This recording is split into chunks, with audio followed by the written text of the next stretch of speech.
welcome to Dubai this week. Our guest today is Azza Almughairy, a media personality who recently launched her own radio. Thanks for having us today. Hi, Michal. I'm so happy to have you here in my house. Yeah, thanks for having us in your beautiful home, which is also your office. Everything. Also your studio. Yes. It's been a super exciting month for you. So 1 month ago, you launched your radio, not radio show, your actual radio. You also found out you're pregnant. Yes. And it's almost your birthday. Yes. And you'll soon be finishing your studies. Hopefully, if I pass, praying for that. So how are you feeling with all this going on? To be honest, it's been amazing. I'm that personality who functions when I have so much going on. So I think maybe for others they'll be like, that's too much for her. But for me, I think I can give more when I have so much going on. So it's been okay so far. Everything is under control. Inshallah. Yes. So for years, people were saying radio's dead. Yeah. And here in the UAE, it's very much alive. Super popular radio shows. Why did you decide to start your own? Okay, honestly, I always had obsession with media in general, TV and radio. I used to work in a government radio before, and I always knew there was more that I want to do when it comes to radio. You know how radio works here. You have the typical shows, the typical topics. I had more, and I did understand it didn't work that in the government radio, which is normal, like the government TV. So I was working in a radio for almost a year. I did get fired. It's okay, it happens. And out of that firing, I said, you know what? I'll open my own online digital radio. Because back then, I think this was 7 years ago, digital radio and digital Instagram and everything was getting popular. So I did that actually 7 years ago or 6 years ago. I opened with a very cool studio in Abu Dhabi that support local talent, and they were open with me discussing my own thing. So I had a radio before, online radio, for a year. It did amazing. We did have to close it because partners had to go their own way. Since then till today, I said I'm going to be open it again alone one day in life. I mean, it happened now after 6 years. You said in one of your videos you want to be heard. Yeah. And it's interesting because you're talking about a lot of topics that some would say are taboo very openly. About your divorce, about getting fired, about all kinds of female issues. Yeah. What draws you to these topics? Okay, I'll be very honest, Michal. This all happened when I was going through my divorce. And I was going through everyone goes through self-discovering and self-love journey. And I felt like there are certain things I just wanted to share. And honestly, when I started this journey of Keep It Real with Azza and all the topics, I just did it on Instagram one day, and the video started to get viral. Not only viral, I started getting DMs like, oh my God, I'm the same, but I thought I'm alone. Oh my God, I'm like this, but I was, And then suddenly I started having a community of this amazing women and men that I felt, oh my God, there's something missing.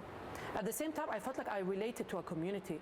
And this is where the journey, and I felt, okay, maybe this is what I'm meant to do in life right now, You've come a very long way in media. Yes. You told me you started out as a freelance, and it took you quite some time to secure a full-time job. Yes. I think if I'm not mistaken, I think I did 300 casting all over. Every time I used to get a call for a casting, I would go. And I never used to get the call back. I'd be like, it's okay, I'll get it one day. And one day, I think this was maybe my 301 or 5 or 10, I got a call back. They're like, yeah, next week you're starting, you're gonna be a live reporter. I'm like, what does that even mean? He's like, you're starting next week. I went, I remember it was in Adnik, Abu Dhabi Exhibition Center here, and I did my first live.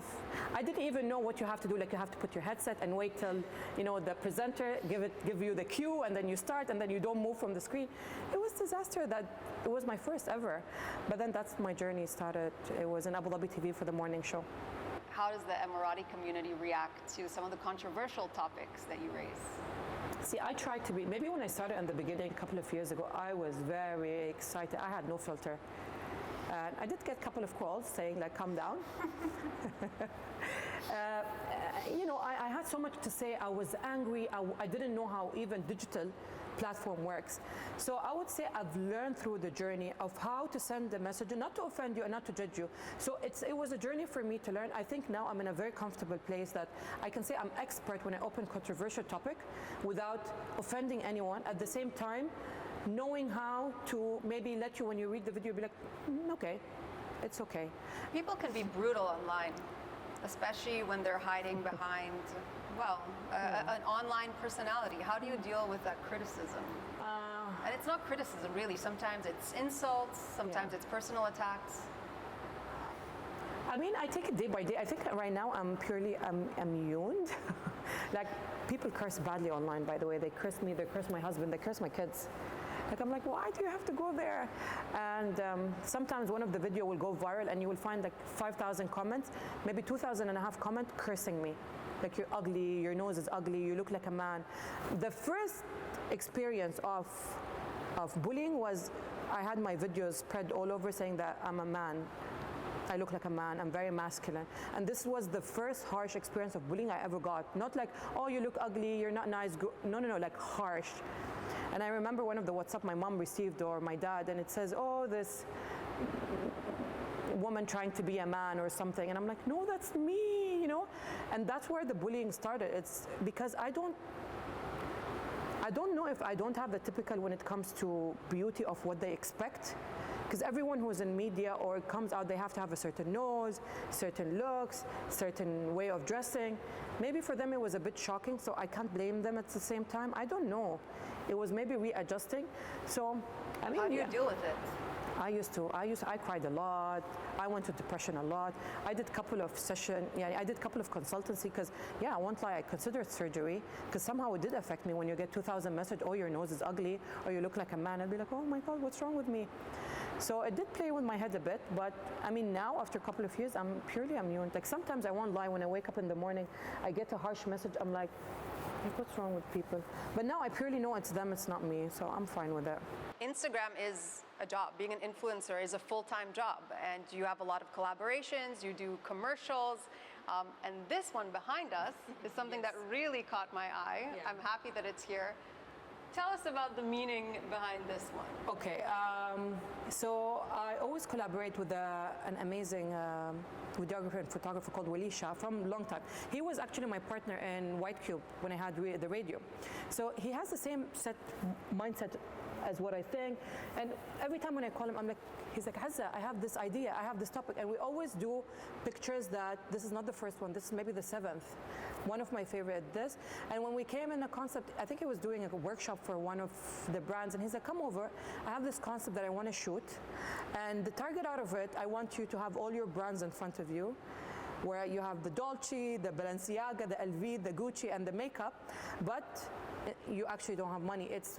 And I think the story behind it, we want to show that we really care about showing off from outside and materialistic stuff, but when you come to the core, it's not there.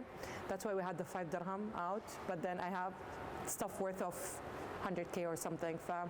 That's how the story came. And what's next for you? I've just signed my book deal, to be honest, last month. Congrats! I always wanted to do a book, which is still the same. Whatever I'm doing on the radio, I'm doing it as a book. I always thought I want to have my own book. I don't know why. I still didn't discover the reason why I want to do it, but I'm sure it's because, I don't know. I hope it's the right reason. So officially last month, I decided, you know what, I'm going for it. So it's a process for a year, 6 months to a year right now, till I launch.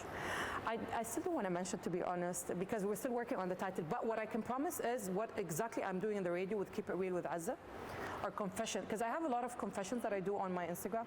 Confession of a woman, of a mother. So it's going to be the same rhythm in Arabic and English, but it's going to cover different segments: friendship, marriage, betrayed, everything. One tip for everyone who will be watching this.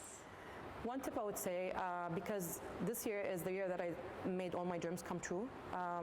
If you have a dream, it may take a lot, it may take years, it may take money, it may drain you, but please, anyone who has a dream, just make it happen. It's one of the best feeling on earth, and it's worth every year, every cry, every tear, every laugh, every money that I spend on. So I hope people just follow their dream. Azza Almughairy, thank you so much. Thank you so much.